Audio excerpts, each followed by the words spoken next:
Spotlight कार्यक्रम में दर्शकों आपका स्वागत है और मैं हूं हरीश चोपड़ा। जैसे कि दर्शकों आप जानते हैं, ये कार्यक्रम हमारा एक ऐसा मंच है जिसमें हम समाज के विभिन्न क्षेत्रों में, चाहे वो व्यवसाय हो, चाहे वो कला हो, साहित्य हो, इनमें उल्लेखनीय सेवाएं देने वाले शख्सियतों से आपकी मुलाकात करवाते हैं, उनके अनुभवों से आपको परिचित करवाते हैं। आज के इस कार्यक्रम में मैं बात करूंगा सिंधी ज्वेलर्स की।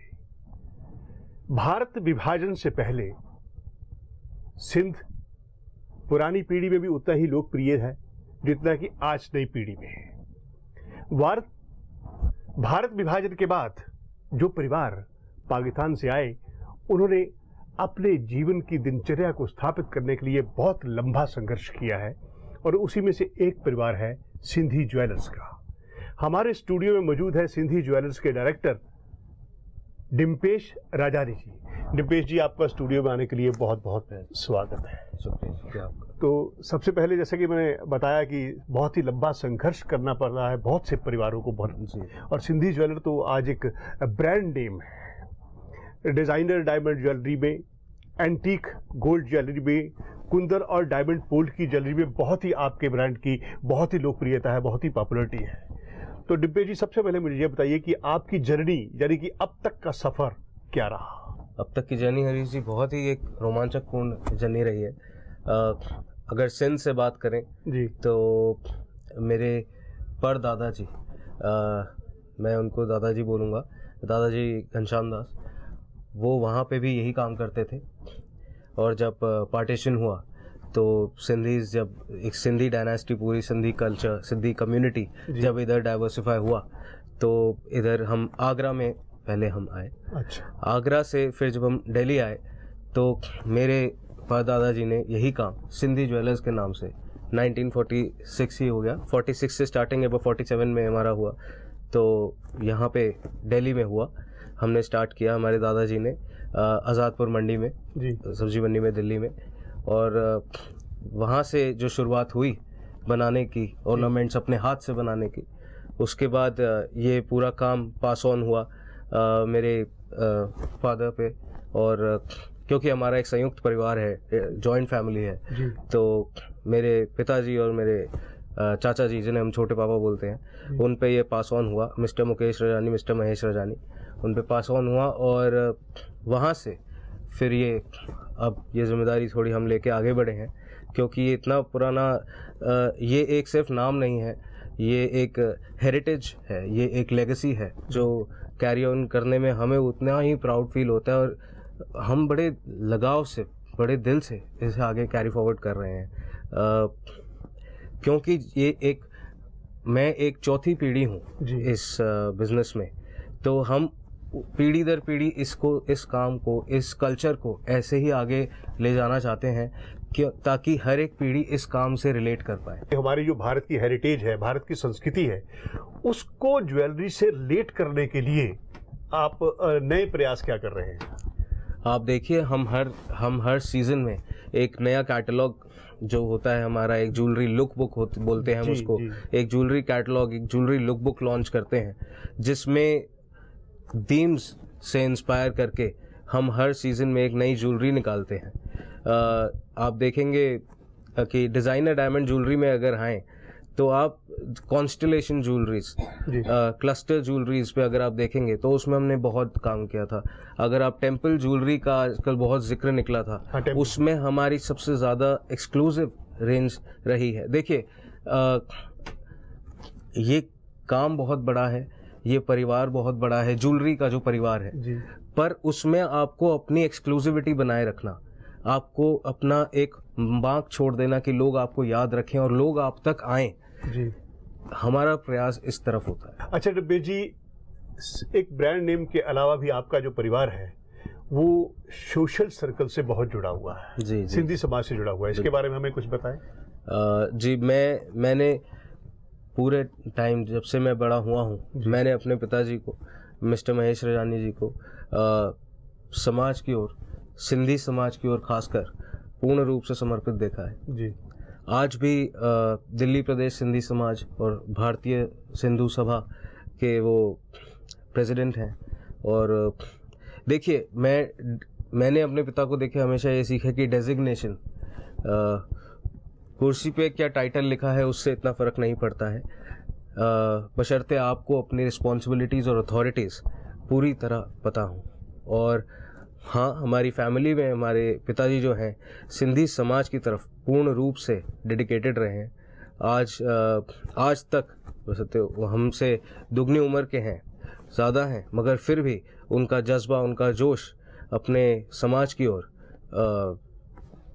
मैं कॉम्प्लीमेंट करता हूं उनको इसके जी। अच्छा डिम्पी जी, किसी भी व्यवसाय से जुड़ा होना एक अलग अध्याय है, एक व्यक्तित्व का अलग पहलू है। व्यवसाय से जुड़ने के बावजूद भी आप साहित्य के क्षेत्र से जुड़े हुए हैं जी। आप कविताएं करते हैं और मंच पर उन्हें पढ़ते हैं जी जी। तो ये झुकाव कैसे हुआ? देखिए, ये कैसे हुआ ये मुझे नहीं पता, पर मैं ये जानता हूँ कि जब मेरा ये मानना है कि अगर आप में एक कला कहीं से जन्म ले रही है जी। तो ये इसे कह दीजिए आपके ऊपर भगवान का, बंदा परवर का हाथ ज़रूर है, क्योंकि ये मैंने जाना है। मुझे नहीं पता मैंने कैसे लिखना चालू किया, मैंने कब लिखना चालू किया, पर हाँ जब हुआ तो मैं बेहद, मुझे एक ये अपने आप में ही एक बहुत एक स्ट्रेस रिलीवर का भी काम करता है, एक बहुत अच्छी चीज़ होती है। तो मैं भी अगर लिखने से हम बात करें तो मैं पोइट्री करता हूँ और मैं काफ़ी संस्थाओं से जुड़ा हूँ। राष्ट्रीय कवि संगम जो है दिल्ली में, आप भी बशर्ते खूब वाकिफ़ हैं, उनसे मैं जुड़ा हुआ हूँ। हमारे सिंधियों में एक जैसे चेटी चंड मेला होता है, तो वो हमारे उसमें भी मैंने काव्य पाठ किया था। तो ऐसे मैंने किया है, मगर इसमें पूर्ण समर्थन मेरे पिताजी मिस्टर महेश ईरानी और मेरे छोटे पापा, हमारे छोटे पापा मिस्टर मुकेश ईरानी, उनका हाथ रहा है। क्योंकि जो आपको निरंतर एक मोटिवेशन चाहिए, जो एनकरेजमेंट चाहिए, वो फर्स्ट ऑफ ऑल फैमिली से ही आता है। तो डिम्पी जी ने अपने परिवार के बारे में, अपनी जड़ों के बारे में, अपनी संस्कृति के बारे में, अपने समाज के बारे में, अब तक का उनका जीवन इसी सिंधी समाज के लिए समर्पित रहा है। हमारे स्टूडियो में आने के लिए हम उनका बहुत बहुत धन्यवाद करते हैं। Thank you, thank you. अब वक्त हो गया है आपसे छोटा सा ब्रेक लेने का। कहीं जाइएगा नहीं, मिलते हैं ब्रेक के बाद।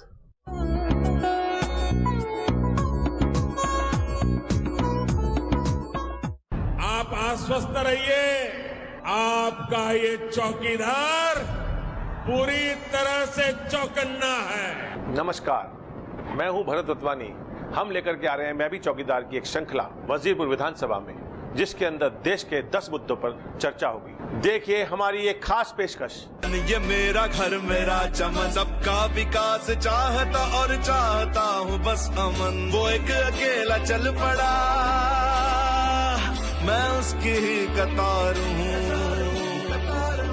मैं भी चौकीदार हूँ, मैं भी चौकीदार हूँ। मैं हूँ चौकीदार राष्ट्र की सुरक्षा का। मैं भी चौकीदार हूँ। मैं हूँ चौकीदार आपके रोजगार का। मैं भी चौकीदार हूँ। मैं हूँ चौकीदार नहीं होगा भ्रष्टाचार। मैं भी चौकीदार हूँ। मैं हूँ चौकीदार अर्थव्यवस्था पर कोई ना कर पाए चोट। मैं भी चौकीदार हूँ। मैं हूँ चौकीदार पर्यावरण का। मैं भी चौकीदार हूँ। मैं हूँ चौकीदार आपकी शिक्षा के अधिकार का। मैं भी चौकीदार हूँ। मैं हूँ चौकीदार भारतीय संस्कृति का। मैं भी चौकीदार हूँ। मैं हूँ चौकीदार हमारे धर्म का। मैं भी चौकीदार हूँ। मैं हूँ चौकीदार सामाजिक समरसता का। मैं भी चौकीदार हूँ। मैं हूँ चौकीदार आपके मताधिकार का। देखिए हमारी एक खास पेशकश।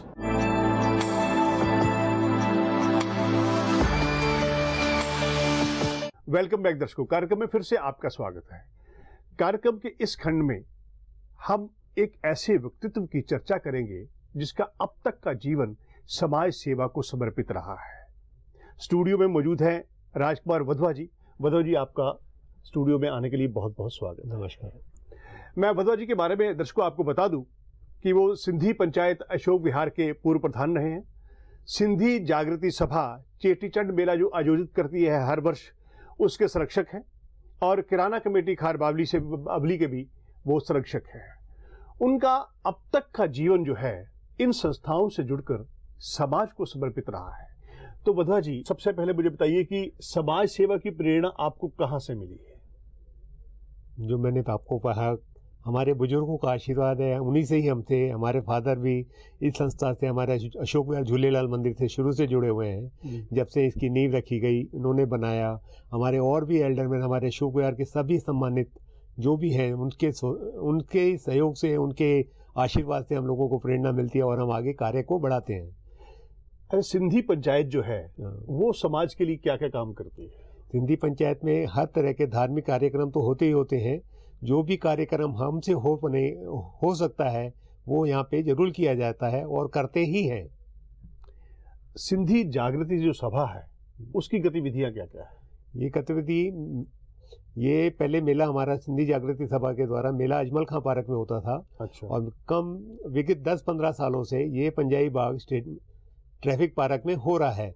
इसमें हमारे दिल्ली में केवल एक ही मेला होता है जो यहाँ पे सब सिंधियों की कम से कम 15,000 के आसपास पॉपुलेशन जुड़ती है। आंगीरपुरी जैसे हमारे झूलेलाल मंदिर है, वहाँ पे जो ज़रूरत है हमारे सब सदस्य जाके वहाँ पे सेवा करते ही करते हैं। विधवाओं को दिया जाता है, अन्न दिया जाता है, वस्त्र दिए जाते हैं, जो भी है छात्रवृत्ति दी जाती है जी। वो भी सब कार्य होते हैं। सिंधी जागृति सभा, सिंधी झूलेलाल मंदिर, अशोक विहार के द्वारा भी जो भी हमारे से कहते हैं साथियों के साथ सब मिलके जो भी कार्य हो सकता है वो जरूर करते ही करते हैं और होगा, ये आगे भी होता रहेगा। अच्छा, देश विभाजन से पहले और देश विभाजन के बाद जबकि परिवार टूट रहे हैं, समाज खंडित होता दिखाई दे रहा है, तो समाज को एकजुट करने के लिए आपकी संस्थाएं क्या करती हैं? हमारी संस्थाएं आपस में भाईचारा बढ़ाने के लिए, एक दूसरे के साथ जुड़ने के लिए हमेशा तत्पर रहती हैं और कोई भी कार्यक्रम होता है सबका सहयोग लेके ही उस कार्य को आगे बढ़ाया जाता है। सबका सहयोग लेंगे तो सब आपस में जुड़े रहेंगे जी। किसी भी तरह का हो, आर्थिक हो, किसी भी तरह हो, सब तरह का सहयोग लेके ही आगे करते हैं। कार्य को बढ़ाना ही चाहिए। तो बताइए, सिंधी समाज के लिए आपका मैसेज क्या है? जय झूलेलाल। सभी भाव, सभी झूलेलाल जी की जय के साथ मैं सबसे चाहता हूँ सब में भाईचारा बढ़ता रहे और कार्य आगे बढ़ते ही रहे। हम लोग साईं की सेवा करते रहें। हमारे जितने भी संस्थान हैं, दिल्ली में कम से कम 54 मंदिर हैं सिंधियों के जी, जो आपस में एक दूसरे से ये मेले में भी मिलते हैं, सब जगह मिलते हैं और कार्य करते ही करते हैं। अच्छा, सिंधी समाज की संस्कृति और संस्कार, इसको अक्षुण्ण बनाए रखने के लिए क्या किया जाना चाहिए? हमारी सिंधी भाषा पे सबकी पकड़ कम है। सिंधी भाषा, सिंधी लैंग्वेज में अगर हम लोग आगे बढ़ेंगे तो हमारी सिंधी संस्कृति बची रहेगी। इसी के साथ सिंधी संस्कृति बची रहेगी और हम लोग आगे जुड़े ही रहेंगे और कार्य करते रहेंगे। तो राजकुमार वधवा जी ने सिंधी समुदाय की संस्कृति, सिंधी समुदाय के संस्कार और उनके असली विरासत को संभालने का काम कर रहे हैं। उन्होंने बहुत अच्छे ढंग से बनाया। उनका संदेश क्या है, उनका स्टूडियो में आने के लिए वधवा जी आपका बहुत बहुत धन्यवाद। Thank you. तो दर्शकों, अब समय हो गया है आपसे अलविदा लेने का। नए कार्यक्रम में नई शख्सियतों के साथ और नई सामाजिक और सांस्कृतिक गतिविधियों की रिपोर्ट लेकर हम आपके सामने पेश होंगे। तब तक के लिए दिए हरीश चोपड़ा को इजाजत।